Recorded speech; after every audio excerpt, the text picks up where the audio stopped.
Am I the a-hole stories? Am I the a-hole for allowing my wife to be publicly humiliated? I love my wife, she is the best thing that ever happened to me. She is also not a super nice person, and can be something of a bully. Her son got married recently and she hates the bride, no actual reason, just hates her. She kept joking about wearing white to the wedding, and the poor bride, who doesn't know her very well, thought she was just joking. She wasn't. She wore a floor-length white lace gown to the wedding, just to be a witch. I told my wife that this was a terrible idea, and that she was making herself look crazy, but she would not be reasoned with. When the bride saw her, she teared up a little. This is after a lot of bad blood between them. During the reception, my stepson bribed his wife's nephews. One distracted my wife. She loves kids, so got up to play with him, and the other one put the chocolate frosting off of a cupcake on her seat. Honestly, I didn't say anything, because I told her ahead of time that she was going to deserve whatever she got. She didn't notice for hours until my stepson said something before he left. Somehow, she isn't mad at him, isn't mad at the kids, but is furious with me and says that I should have told her, and I am supposed to be on her side. I thought this drama was over, but my stepson posted a picture of his wife on social media this morning, and the crap-looking stain is pretty clear in the background, so my wife is mad at me again. Now for the top comments. Dude. Like another user commented, you should absolutely not have enabled this behavior in your wife by going to the wedding with her at all. What she did doesn't just make her look crazy, it's something that a lot of people would cut contact with a parent over and be justified in doing so.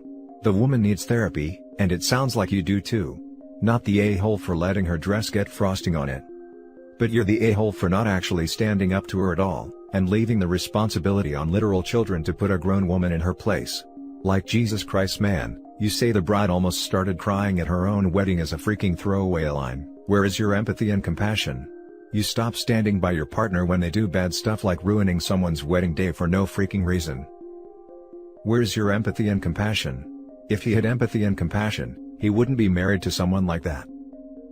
I noticed in another comment he says he's an a-hole too, which is part of why he fell for her. Just he who is proud of being a bad person. And how is this bitter, antagonistic person the best thing that ever happened to you? I am really curious. How does a vindictive hater become this in your eyes? Sorry, but I don't feel the least sorry that she was made an object of ridicule at your son's wedding. She took the first shot, a volley was returned, and her wound was the more fatal. Good. The a-hole here is your wife. She made her bed, let her roll around in the frosting for a while. You could maybe have told her about the butt stain if there was any hope that would force her to change her dress. Do you suppose she has money? Somehow, I feel like it is likely part of how great OP thinks she is. Aside from that possibility, the bar isn't set very high here, since he doesn't care if the bride cries or the pictures are full of butt-stained mother of the groom. The second best thing might be a joke heard in a 6th grade gym class that still gets repeated often. Everyone sucks here. Her for everything, and you for not doing more to warn the bride or your son. Why are you even with someone who you admit is a terrible person? Now for the next story. Would I be the a-hole for not sending my stepson to his bio mom's wedding? My stepson is 13. He has lived with my husband and I since he was 6. Before that he lived with his biological mother, if you could even call it that. She was neglectful.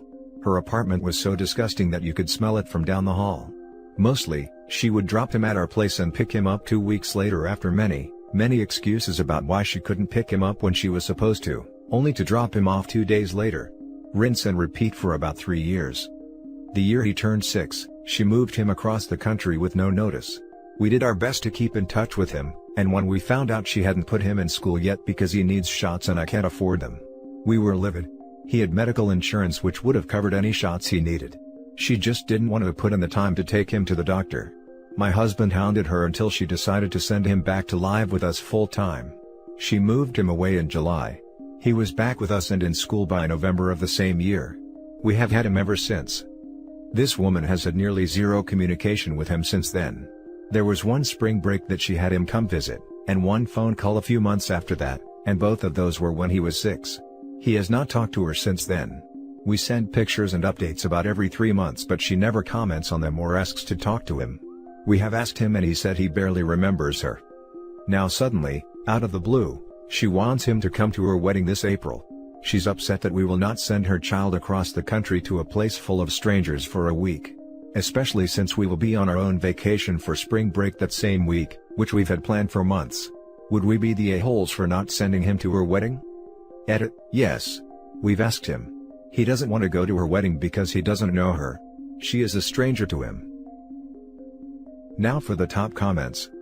Not the a-hole. She's not looking for a relationship with her son, she's looking for a showpiece for her wedding, so she can pretend she's not a terrible mother.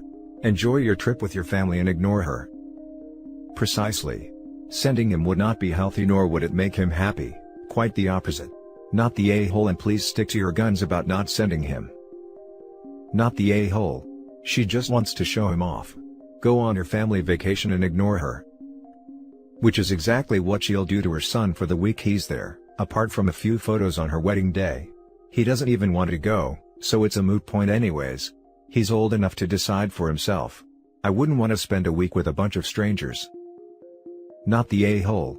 She's looking for a wedding centerpiece, not a relationship with her kid. I would probably ask him what he thinks about going while not laying all your cards on the table for him. If he were to go out there, he's still young enough he would be very hopeful this was a start to a relationship with his mom. Adults know better, and you could argue it would be worse for him when it falls apart. First of all, I agree. Big not the a-hole. As a child of an absent parent, I'd like to jump off your second point. From a young age, I knew that I didn't want anything to do with the parent who did not acknowledge me.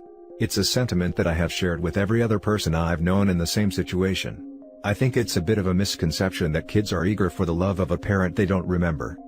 In addition, I am grateful every day that no one was pressured into a relationship with me, and I'm so grateful that I was kept away from that part of my biological family until I was old enough to set my own terms for the relationship.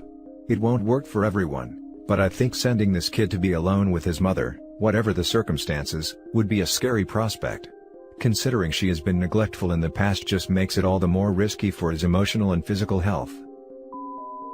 Next story is titled, Am I the a-hole for forcing a reunion between my fiancée and her family? My fiancée, female 22, and I, male 24, have been together for years. We got engaged after we found out that we were expecting a baby boy. My fiancée isn't on good terms with her family, especially her mom. I should mention that at 17, my fiancée was pregnant, but her mom and everybody in the family wasn't approving of her having it. They kept pressuring her to have a termination, then give up the baby for adoption. My fiancée ended up having a stillbirth. A few months later, she moved out of the house, and that's when we met. She cut contact with her family and her mom. No one came to our engagement party because my fiancée didn't allow them, although they tried to make amends. She didn't let them visit after we had our baby, and despite the texts she received from them, she refused to let them see the baby. I tried to talk to her and see what's going on. She said that she fears they'll force her to give up her baby, but that's not true. We're a family now, and she's an adult and a responsible mother. Circumstances are different. And also, they kept saying they want to meet their grandbaby. So, they love him and there was no harm if they treat him with love and compassion. She refused to discuss it. Her mom contacted me via my mother. She said she wanted me to arrange for a meeting with my fiancé because the family brought gifts for the baby and want to visit. I made arrangements and I ordered food, but didn't tell my fiancé until they were at the door so she won't try to make excuses. She saw her mom and family members at the door. She yelled when they tried to greet her and told them to leave before she called the police. I tried to calm her down, and that's when she said I was unbelievable for arranging for this visit. She kept yelling at me after they left, and said she no longer trusts me with the baby after I betrayed her by letting her family come over behind her back. I told her to just try to start over for the sake of our son, but she went on about her family being toxic, although they did all they could to reconcile. She's mad and isn't talking to me. She wants to go stay with a friend, saying I might invite her family again and cause her to stress out. But I just thought that was a huge overreaction, because if that was me, I'd probably just let go of what happened and move on. I just wanted to say that I already spoke to her family. They said they were willing to do whatever to mend the relationship. They pointed out that our son deserves a relationship with his cousins, because they want to see him, as well as the rest of the family. I've seen the kids, they're innocent in this and they want to meet their cousin, which is one of the reasons why I think that my fiancé is not thinking ahead and letting her anger and resentment affect her decision-making.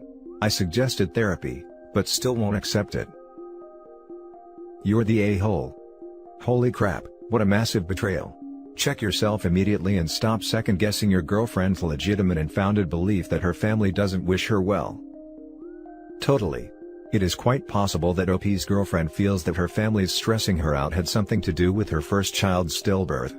At the very least, she felt emotionally abused by them. OP, you're the a-hole if you think it is anyone's choice but hers, whether or not she ever wants contact with them again, or to allow them to have contact with her and your child. You need to apologize to her ASAP, and tell her what a freaking idiot you've been, tell everyone else to back the hell off, and check your happy family privilege at the door. You're the a-hole. You betrayed your partner and have broken her trust. I do not have contact with my mother or her family due to their actions. If I was her, I would be ending the relationship with you, as you've proven yourself to not be on her side. OP's fiancé is only 22. She has lots of time to find a partner that legitimately cares for her and puts her needs ahead of his wants. I hope someone in her life is reminding her that at 22 you have so much time, there's no need to anchor yourself to an a-hole. Wow, dude, you're the a-hole. Just because you think you would react a certain way, does not entitle you to demand your fiancé react the same way, much less trap her in a situation where she is forced to react at all. This goes double for a situation where you physically are incapable of enduring the same set of circumstances. You do in fact need to earn back trust here, if you even can. Now for the last story. Am I the a-hole for kicking my friend out of my house after what she did? My, male 36, wife passed away 2 years ago. I have an 11-year-old son named Sean. I'm doing okay with money, I have a stable income and support system. I also have a friend named Kate and we've been together since we were kids. She's like a sister to me, although she tends to boss me around. She's introduced me to her female friends hoping that I'll settle down again. I told her I have other priorities and I'm required to focus on Sean and his health. He's diabetes. Kate thinks there's something wrong with me, but not everyone's circumstance is the same. I started noticing a pattern in her behavior after she introduced me to a friend of hers. She'd tell me to leave Sean at home when we hang out and meet her friends. She'd tell me to take down any pictures that have my son and wife in it, because ladies will assume that I'm a single dad or still married, and that would limit my chances in dating. I told her to knock it off. And she said that she was just looking out for my social life, saying I'm ruining it and exhausting myself. I stopped talking to her for days. Then I decided to let it go. She's been insisting on bringing her friend to visit me with other friends. I agreed to have them as guests. Kate suggested I take Sean to stay with a relative since it'll be adult dinner, but I refused. He was comfortable in his home and didn't want to go. Kate was at my place before her friends arrived. I checked on Sean and told him to tell me if he needed anything before he went to sleep. At 12:30 while I was sitting and just starting to chat with Kate's friend while Kate kept blinking at me with a smirk on her face, I got a text message from Sean telling me he wanted to use the bathroom, but the door handle was stuck and he couldn't open the door.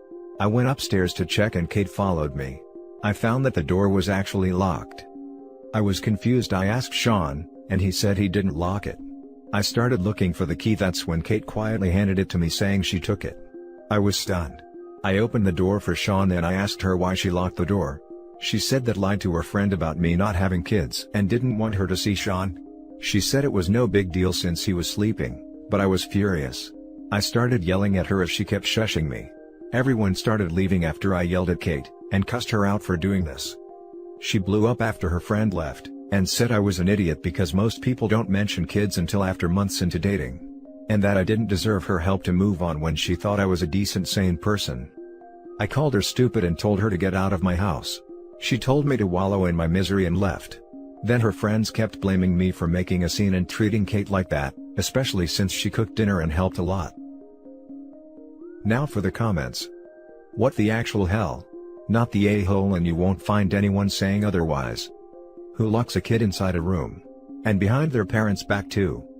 You need to cut off Kate completely. She doesn't understand. No, wants you to pretend your son doesn't exist and is spewing off lies about dating etiquette.